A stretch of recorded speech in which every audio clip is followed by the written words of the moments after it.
Logo após o Vale Cedron, ao leste de Jerusalém, está o Monte das Oliveiras. Dali há uma vista impressionante da cidade de Jerusalém e de boa parte do país. Desse ponto privilegiado, Jesus olhou para Jerusalém. A cidade estava cheia de visitantes, por ser a época da Páscoa. De todos os lugares, as crianças de Jacó vinham celebrar essa festa nacional. Claramente, ele pôde visualizar as estruturas do magnífico templo. Os raios do sol tinham um efeito deslumbrante sobre o mármore branco. E, sem dúvida nenhuma, o templo era o orgulho da nação judaica. Que filho de Israel não teria orgulho em admirar essa imagem de Jerusalém? Mas a Bíblia nos diz, em Lucas 19:41, quando ia chegando, vendo a cidade, chorou. Jesus, o Rei dos Reis, o Redentor do mundo, foi dominado por uma repentina e misteriosa tristeza por Jerusalém, que o levou a chorar.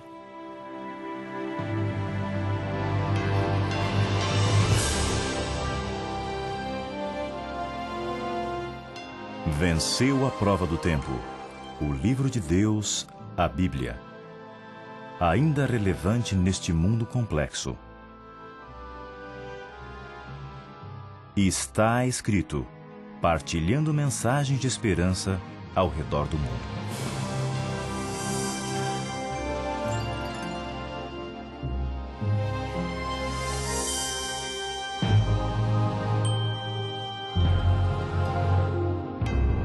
As lágrimas de Jesus não eram por si mesmo, apesar dele saber muito bem o que irá enfrentar. Jesus podia visualizar o jardim do Getsemane, o local de sua angústia, bem se aproximando. Não muito longe dali, ele podia ver o Calvário, lugar da crucifixão. Essas cenas não eram a razão de sua angústia. Ele não chorou por si mesmo, mas pelos milhares de perdidos que estavam em Jerusalém. Jesus contemplou os mais de 1000 anos de cuidado de Deus pelo seu povo.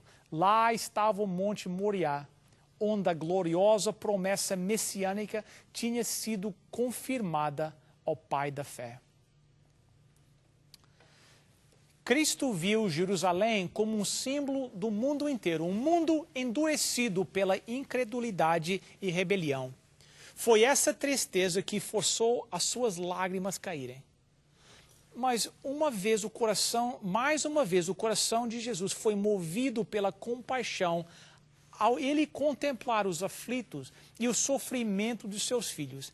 Ele almejava trazer alívio para todos eles, mas apenas alguns iriam procurar a sua ajuda. Ele estava disposto a dar a sua vida, colocando a salvação à disposição deles, mas apenas alguns viriam até ele. Jesus, o Filho infinito de Deus, se curvou em agonia sobre a condição espiritual do mundo.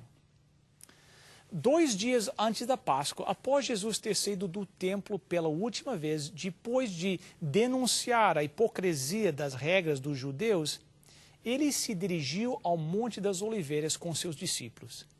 Ele se assentou com eles no local onde podia ter uma visão clara da cidade.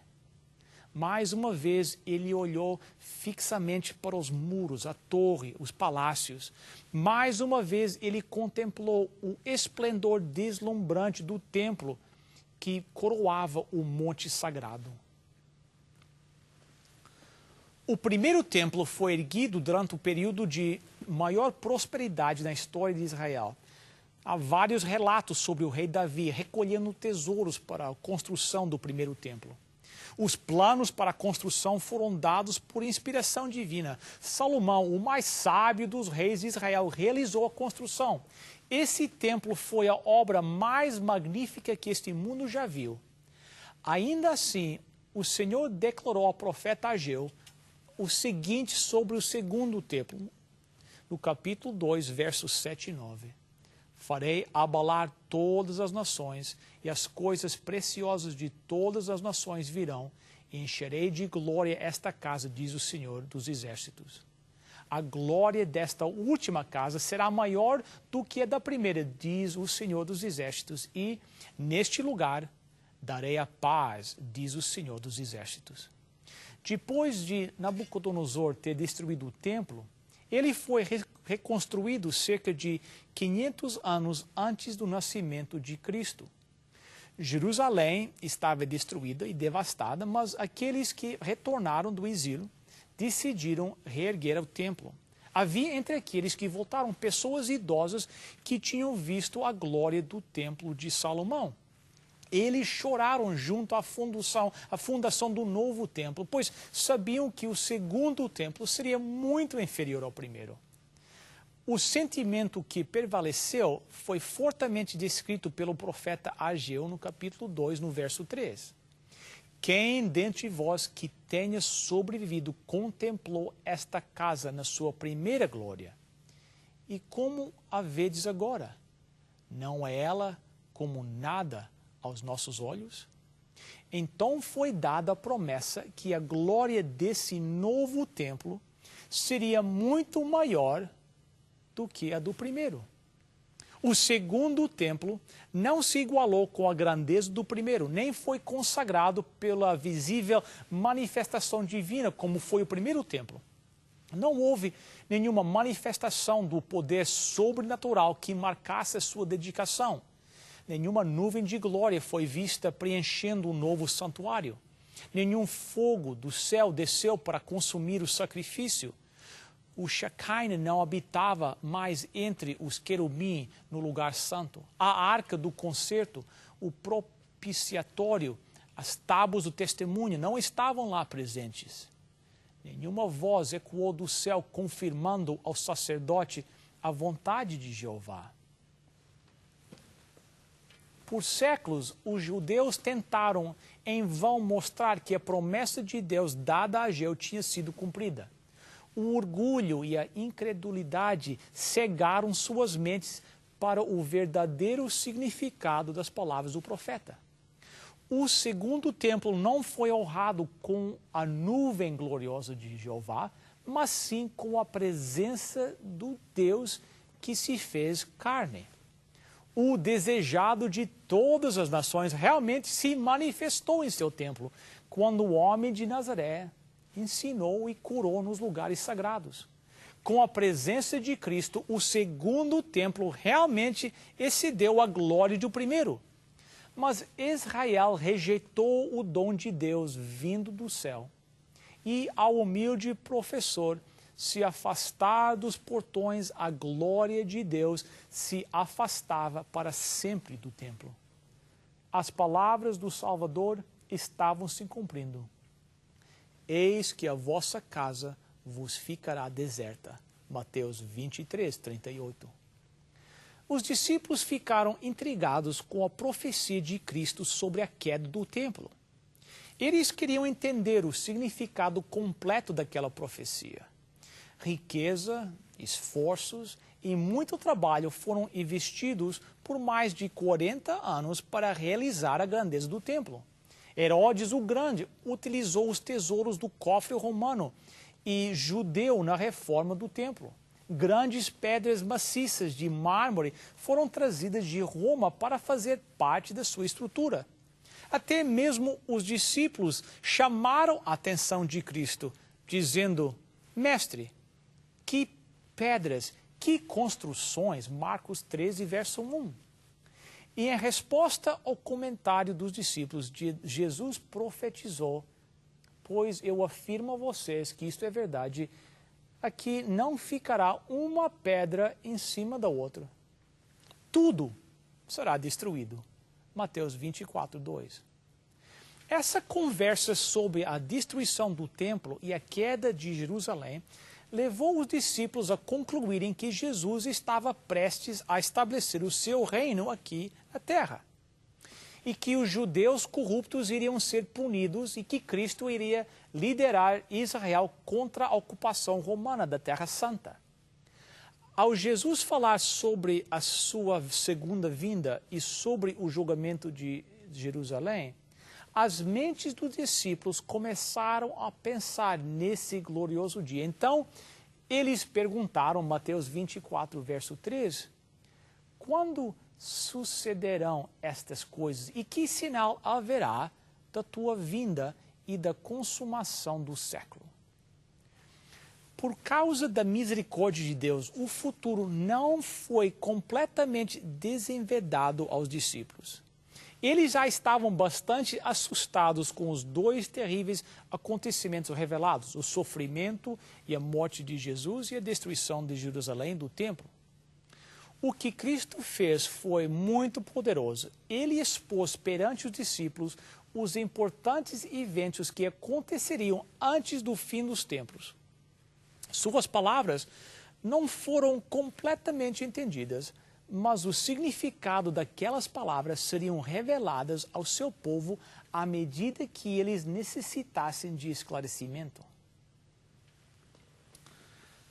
A profecia que Jesus pronunciou tinha duas facetas, duas implicações. Enquanto previa a queda de Jerusalém e a destruição do templo, ele também apresentava verdades sobre os últimos dias. Durante o reinado de Herodes, Jerusalém foi grandemente fortificada e embelezada com a construção de torres, de muros e fortalezas.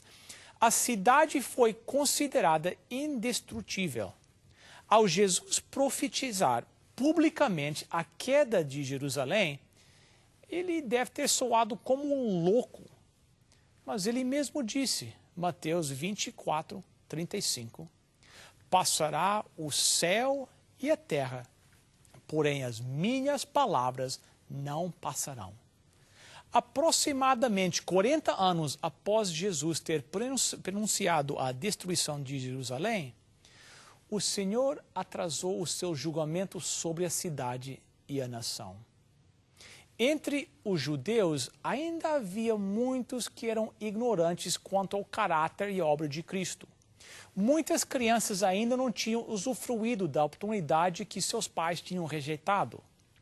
Através da pregação dos apóstolos e seus associados, Deus iria permitir que a luz brilhasse sobre esses. Através do cumprimento das profecias, não apenas a do nascimento e da vinda de Jesus, mas também de sua morte e ressurreição, muitos poderiam compreender as verdades bíblicas. O longo período de tolerância divina em relação a Jerusalém somente confirmou a falta de arrependimento dos judeus. Em seu ódio e crueldade contra os discípulos, eles rejeitaram a última oferta de misericórdia. Então, Deus retirou a sua proteção sobre eles. O poder que havia reprimido a atuação de Satanás e dos seus anjos foi retirada, e a nação foi deixada nas mãos de quem eles haviam escolhido. Todas as profecias dadas por Cristo concernentes à destruição de Jerusalém foram cumpridas ao pé da letra. As palavras de advertência proferidas por Cristo foram vivenciadas pela nação. Mateus capítulo 7, verso 2. Pois, com o critério com que julgardes, sereis julgados, e com a medida com que tiverdes medido, vós medirão também. Cristo havia alertado seus discípulos, e todos os que acreditavam em sua palavra viram o sinal prometido. Lucas 21, versos 20 a 21. Quando, porém, virdes Jerusalém sitiada de exércitos, sabei que está próxima a sua devastação. Então, os que estiverem na Judeia, fujam para os montes. Os que se encontrarem dentro da cidade, retirem-se. E os que estiverem nos campos, não entrem nela. Os romanos, governados por Séstio, cercaram a cidade. Porém, de forma inesperada, eles abandonaram o cerco.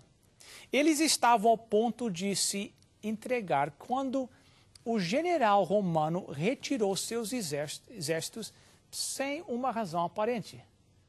A providência de Deus estava guiando os eventos para o bem do seu próprio povo. O sinal profetizado havia se cumprido. Agora havia uma oportunidade para todos aqueles que aceitassem a mensagem de advertência. Sem demora, os seguidores de Jesus foram para a cidade de Pela. O exército judaico perseguiu Sestio e suas forças, atacando-os com tanta violência que os romanos quase foram totalmente destruídos. O exército judeu quase não teve nenhuma perda e eles retornaram triunfantes a Jerusalém. A vitória os motivou ainda mais a resistir aos romanos, o que trouxe um sofrimento maior sobre a cidade. No ano 70 depois de Cristo, o general romano Tito marchou em direção à cidade de Jerusalém com 80 mil homens. As condições dentro da cidade começaram a se deteriorar rapidamente. O abastecimento de comida acabou. A fome era tão grande que os historiadores relatam que os homens roíam o couro dos seus cintos e sandálias. Alguns judeus se disfarçavam e tentavam sair da cidade na tentativa de encontrar comida nos vales em frente dos muros. Muitos deles eram pegos e crucificados, uns 500 por dia. Os soldados romanos se divertiam crucificando suas vítimas em diferentes posições. Os romanos decidiram deixar seus inimigos morrerem de fome até que se entregassem. Em 3 dias, Jerusalém estava rodeada com um longo cerco de quase 8 quilômetros. O índice de morte entre os afligidos aumentou. Logo, o vale de Cedron e o vale de Hinnom estavam repletos de cadáveres. As pessoas desesperadas tentavam sair de Jerusalém. Quando eles conseguiam passar pelas suas próprias fortificações e não serem pegos pelas patrulhas romanas, eles alcançavam o cerco e ali eles se entregavam. Como prisioneiros, eles podiam receber algum pão. Alguns deles comiam tanto que não conseguiam digerir e morriam. Tito queria colocar um fim a essa cena tenebrosa. Ele desejava poupar Jerusalém de uma destruição total. Ele ficou horrorizado quando viu os corpos dos cadáveres nos vales. Do alto do Monte das Oliveiras, ele viu o grandioso templo e deu ordem para que nenhuma pedra dele fosse tocada.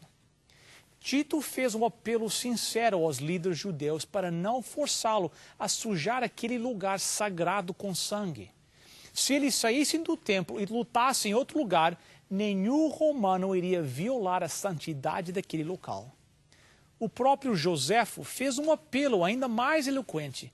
Ele implorou para que se entregassem para salvar a si mesmo, sua cidade e seu lugar de adoração. Mas o seu pedido foi respondido com maldições. Os esforços de Tito para salvar o templo foram em vão. Um ser maior do que ele tinha declarado que ali não ficaria pedra sobre pedra. Por fim, Tito decidiu tomar o templo a qualquer custo. Porém, determinou que deveria ser preservado o máximo possível. Mas as suas ordens foram desobedecidas. Depois que ele se retirou para sua tenda à noite, os judeus se aventuraram a sair do templo e atacaram alguns soldados romanos. No confronto, uma tocha foi atirada por um soldado e imediatamente os compartimentos de cedro da Santa Casa estavam em chamas. Seguido por generais, Tito correu para o templo e ordenou que os soldados apagassem o fogo. Porém, as suas palavras foram ignoradas. Em sua fúria, os soldados jogaram madeiras em chamas dentro dos outros compartimentos do templo. E então, com as suas espadas, eles massacraram um grande número daqueles que estavam ali refugiados. O sangue jorrou como água nos degraus do templo. Milhares de milhares pereceram. Depois da destruição do templo, logo toda a cidade caiu nas mãos dos romanos. Tanto a cidade quanto o templo foram destruídos completamente. O cerco e o massacre vitimaram mais de 1 milhão de pessoas. Os sobreviventes tiveram vários destinos. Alguns foram levados cativos, outros foram vendidos como escravos, muitos foram levados para Roma para exaltar o triunfo do conquistador. Alguns outros foram jogados aos animais ferozes nos anfiteatros, e o restante se espalharam como andarilhos pela terra. Os judeus haviam preparado as suas próprias correntes. Eles mesmos encheram o copo da vingança. A completa destruição que caiu sobre eles como nação, todas as aflições que seguiram os que estavam espalhados, todo o sofrimento enfrentado foi a dura resposta àquilo que eles mesmos haviam plantado. O profeta escreveu, Oséias 13, versos 9 e capítulo 14, verso 1. A tua ruína, ó Israel, vem de ti, e só de mim o teu socorro. Volta, ó Israel, para o Senhor teu Deus, porque pelos teus pecados estás caído. O sofrimento deles é frequentemente representado como uma punição divina. E é exatamente dessa maneira que Satanás tenta esconder a sua própria obra. Contudo, a verdade precisa dita. Por eles haverem recusado o amor e misericórdia divina, Deus retirou sua proteção sobre eles.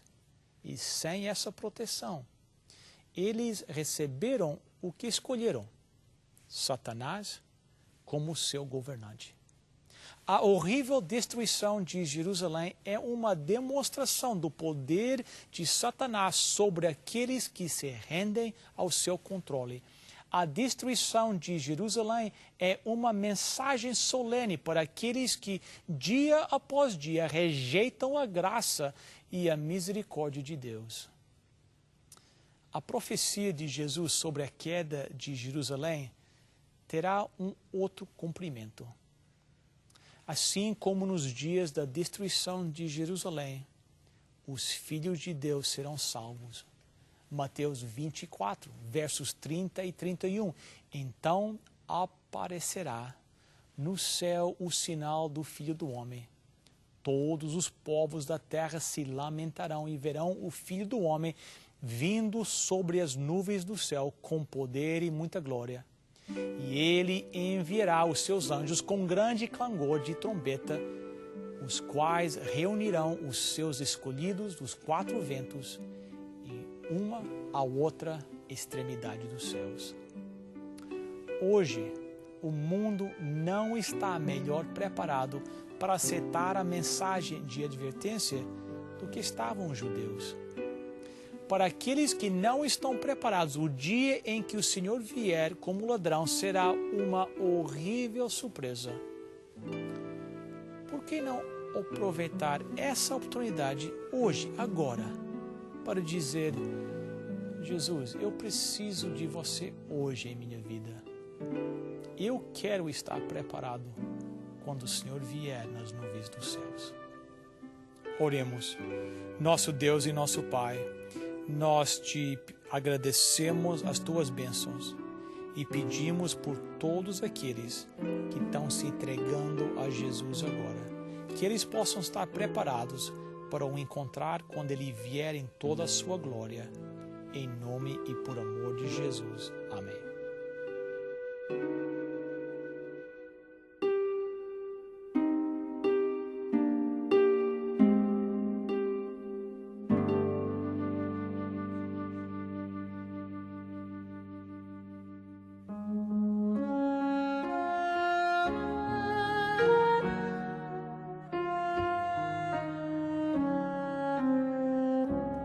Que o Senhor te abençoe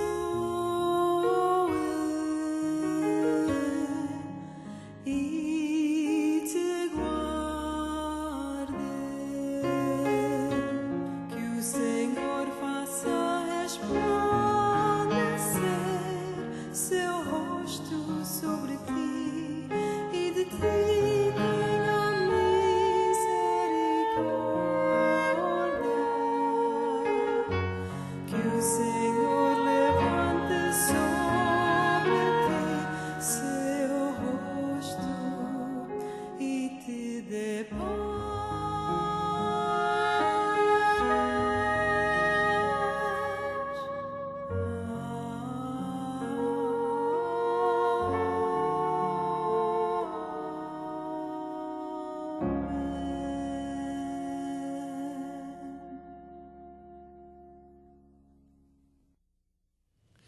O programa Está Escrito quer dar um presente para você hoje. No programa de hoje estamos oferecendo gratuitamente a revista Sinais dos Tempos, numa edição especial que trata sobre o seguinte tema: o cristão e a liberdade religiosa. Todos nós desejamos viver em liberdade. Estaria Deus preocupado com nossa liberdade? Os líderes religiosos e os líderes das nações estão preocupados com nossa liberdade. Como cristãos, certamente nós estamos preocupados com isso. Se você também está preocupado com a liberdade religiosa, não pode deixar de ler e praticar alguns segredos que funcionam em favor da liberdade. Não perca tempo, ligue agora mesmo e receba gratuitamente o presente que desejamos enviar para você. Estamos esperando sua ligação. Para você solicitar gratuitamente a sua oferta, basta ir ao nosso website www.estaescrito.ca e acessar o programa de hoje. Lá você preencherá um formulário com os seus dados e assim poderemos enviar a oferta para você. Lembre-se, www.estaescrito.ca. Você receberá em sua casa gratuitamente a oferta solicitada sem qualquer compromisso com o programa Está Escrito. Escreva para nós. Está Escrito, Box 2010, Oshawa, Ontário, L1H 7V4.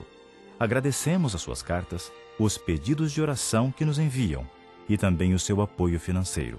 Escreva ainda hoje. E Está Escrito, Box 2010, Oshawa, Ontário, L1H 7V4. Bem, chegamos ao final de mais um programa. Que alegria ter você conosco. Lembre-se de visitar o nosso website, estaescrito.ca. Até a próxima semana. Está escrito: nem só de pão viverá o homem, mas de toda a palavra que procede da boca de Deus.